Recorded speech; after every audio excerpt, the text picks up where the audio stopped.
हरे कृष्णा। चंद्र ग्रहण यानी कि पृथ्वी की छाया से जब चंद्रदेव ढक जाते हैं, और ये चंद्र ग्रहण मात्र एक खगोलीय घटना नहीं है, अपितु हमारे शास्त्रों के अनुसार एक विशेष अवसर है जब मनुष्य अधिक से अधिक आध्यात्मिक साधना, जप, चिंतन और मनन द्वारा भगवान श्री हरि की कृपा प्राप्त कर सकता है। वैसे तो ये अशुभ समय माना जाता है, क्योंकि इस समय के दौरान नकारात्मक शक्तियां प्रबल हो जाती हैं और इसलिए इस समय के दौरान विशेष सावधानियां रखनी पड़ती हैं। और ऐसा ही चंद्र ग्रहण का समय बस कुछ ही समय में आने वाला है। तो चलिए आज के इस वीडियो में जानते हैं कि इस बार चंद्र ग्रहण कब लगेगा, सूतक काल का समय क्या रहेगा, गर्भवती महिलाओं, वृद्धों और बालकों के लिए सूतक काल का समय क्या है, चंद्र ग्रहण की समाप्ति कब होगी, और क्योंकि इसी दिन फाल्गुन पूर्णिमा यानी होली का दिन है, तो इसलिए होलिका दहन कब किया जाएगा, इन सब के ऊपर आज हम बात करने वाले हैं। तो अंत तक इस वीडियो को अवश्य सुनिएगा और अगर अच्छा लगे तो इसे लाइक करके शेयर कीजिएगा। तो आइए चंद्र ग्रहण कब है, ये विशेष वीडियो आरंभ करते हैं। इस बार आने वाला चंद्र ग्रहण लग रहा है 3 मार्च 2026 मंगलवार के दिन। ये फाल्गुन मास की पूर्णिमा के अवसर पर आने वाला पूर्ण चंद्र ग्रहण है और इस वजह से ग्रहण के चरम समय के दौरान चंद्रमा पृथ्वी की छाया से पूर्ण रूप से ढक जाएंगे। छाया के भीतर स्थित चंद्रमा का भाग मात्र पृथ्वी के वायुमंडल से अपवर्तित सूर्य के प्रकाश से ही प्रकाशित होगा और ये लाल रंग का दिखाई देगा और इसीलिए इस बार के चंद्र ग्रहण को ब्लड मून भी कहा जा रहा है। इस बार के चंद्र ग्रहण की पूर्ण अवधि 57 मिनट 27 सेकंड की रहेगी और ये चंद्र ग्रहण भारत सहित अनेक देशों में दिखाई देने वाला है। इस बार का चंद्र ग्रहण लगेगा पूर्वी एशियाई, दक्षिण पूर्वी एशिया, ऑस्ट्रेलिया, प्रशांत महासागर और उत्तर अमेरिका के अधिकांश हिस्सों के साथ साथ दक्षिण अमेरिका के कुछ उत्तरी क्षेत्रों में भी ये चंद्र ग्रहण दिखाई देगा। अगर भारत की बात की जाए तो पूर्वी और उत्तर पूर्वी भारत के कुछ हिस्सों में पूर्ण चंद्र ग्रहण दिखाई देगा और भारत के अधिकांश हिस्सों में आंशिक चंद्र ग्रहण दिखाई देगा, जबकि पश्चिमी भारत में उपछाया चंद्र ग्रहण ही दिखाई देगा, यानी कि उस स्थान पर चंद्र ग्रहण समाप्त होने के बाद चंद्र उदय होने वाला है। आंशिक चंद्र ग्रहण यूरोप, पश्चिम एशिया, अफ्रीका, अटलांटिक महासागर, हिंद महासागर और ध्रुवीय क्षेत्रों में भी दिखाई देगा। सिर्फ मध्य अफ्रीका के कुछ क्षेत्रों और आसपास के विस्तारों में ग्रहण नहीं दिखाई देगा, क्योंकि ग्रहण के दौरान चंद्रमा क्षितिज के नीचे उतर जाएंगे। तो इस प्रकार से इस बार का जो चंद्र ग्रहण है वो सभी जगह पर दिखाई दे रहा है और इसलिए भारत में भी सभी जगह पर इसके सूतक काल के नियम लागू होने वाले हैं। तो इसलिए ध्यान रहे, इस बार के चंद्र ग्रहण में हमें हर प्रकार की सावधानियां बरतनी होगी। इस बार जो चंद्र ग्रहण लग रहा है उसमें सूतक का समय शुरू हो जाएगा सुबह 9:39 से और ये सूतक समाप्त होगा शाम 6:46 पर। सूतक काल वो समय होता है जब चंद्र ग्रहण या सूर्य ग्रहण लगने से 9 घंटे पहले का समय माना जाता है और वो अत्यंत अशुभ काल होता है। उस समय के अंदर कोई भी शुभ मांगलिक कार्य नहीं किए जाते हैं। इस समय के दौरान अधिक से अधिक भगवान के पवित्र नामों का जप किया जाता है, दान दिया जाता है।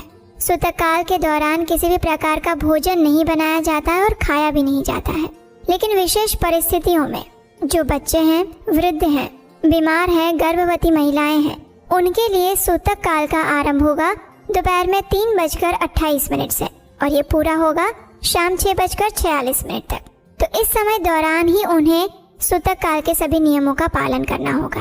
इस दिन चंद्रोदय का समय है शाम 6:26 पर, तो इसलिए जो पूर्ण चंद्र ग्रहण है वो शाम को 6:26 से शुरू हो जाएगा और शाम 6:46 तक वो समाप्त हो जाएगा। तो स्थानीय ग्रहण जो है उसकी अवधि 20 मिनट 28 सेकंड की मिल रही है।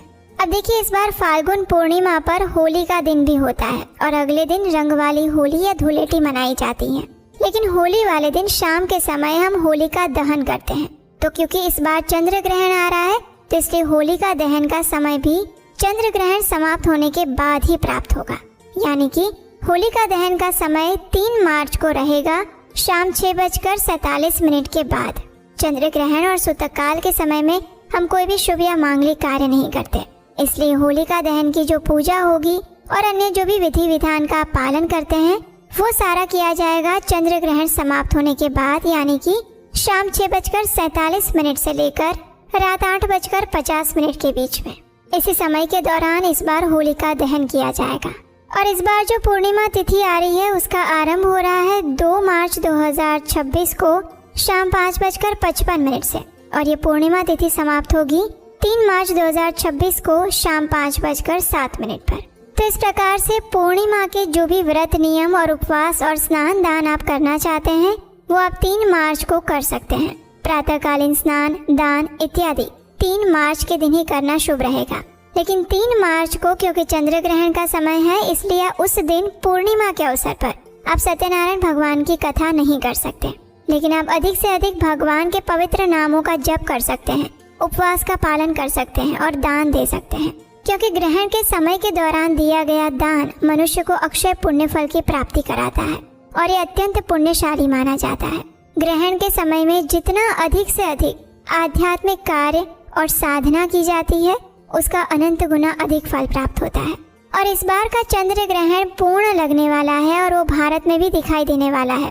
तो इसलिए विशेषकर गर्भवती महिलाओं को विशेष ध्यान रखने की आवश्यकता होगी। अगर बहुत जरूरी नहीं है तो आदर्श स्थिति ये होती है कि वो घर में ही रहें, अपने गर्भ की रक्षा के लिए भगवान नृसिंह देव से प्रार्थना करें। अधिक से अधिक विष्णु सहस्त्र नाम का जप कर सकते हैं, हरे कृष्ण महामंत्र का जप कर सकते हैं और अपने गर्भ को ढककर सुरक्षित स्थान में रहते हुए अधिक से अधिक चेतना भगवान श्री कृष्ण के ऊपर केंद्रित करके रख सकती हैं। ग्रहण का समय अत्यंत संवेदनशील होता है और इसीलिए हमारे शास्त्रों में बताया जाता है कि समय के दौरान अधिक से अधिक आध्यात्मिक कार्य करने चाहिए। इस ग्रहण के समय में मंदिर के पट भी बंद हो जाते हैं, भगवान के दर्शन नहीं होते हैं और जब सूतक काल समाप्त होता है तो उसके बाद संपूर्ण रूप से स्वच्छता के साथ फिर से सभी कार्य आरंभ किए जाते हैं।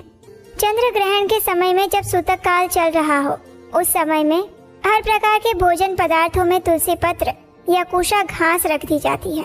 उस समय में ना तो भोजन बनाया जाता है और ना ही भोजन लिया जा सकता है। इसलिए अगर आप पूर्णिमा के दिन कोई श्राद्ध क्रिया कर रहे हैं तो प्रयास करें कि वो ग्रहण शुरू होने से पहले ही पूर्ण कर दें। अब ग्रहण समाप्त होने के बाद गंगाजल मिले हुए जल से स्नान करना चाहिए। ये नकारात्मक ऊर्जा को दूर करता है और शरीर का शुद्धिकरण करता है। इसके साथ ही ग्रहण समाप्त होने के बाद संपूर्ण घर में गंगाजल युक्त पानी का छिड़काव कर दें। मंदिर की सफाई करें, भगवान की पूजा अर्चना करें, रसोई घर को सबसे पहले साफ करें, संपूर्ण रसोई घर को गंगाजल से स्वच्छ करें, पुराने पानी के भरे हुए बर्तन को खाली करके नया और स्वच्छ पानी भरें। और अगर ऐसे कोई भोज्य पदार्थ है जो आपने ग्रहण काल से पहले बनाए थे और उसमें तुलसी पत्र या कुशा घास नहीं रखी हुई थी तो उसका त्याग कर दें। भगवान के लिए हर प्रकार की शुद्धता और स्वच्छता करने के बाद सात्विक भोग बनाएं और उन्हें अर्पित करें। इस चंद्र ग्रहण में भी कुछ विशेष नियमों का हमें पालन करना होगा। अगर आप इन नियमों के बारे में जानना चाहते हैं तो नीचे कमेंट बॉक्स में लिखकर हमें बताएं। अगर आपकी इच्छा हुई तो इस चंद्र ग्रहण में क्या करें और क्या ना करें इस पर भी हम एक विशेष वीडियो लेकर आएंगे। अगर इस ग्रहण से जुड़े हुए आपके कोई और प्रश्न है तो भी आप हमें नीचे कमेंट बॉक्स में लिखकर बता सकते हैं।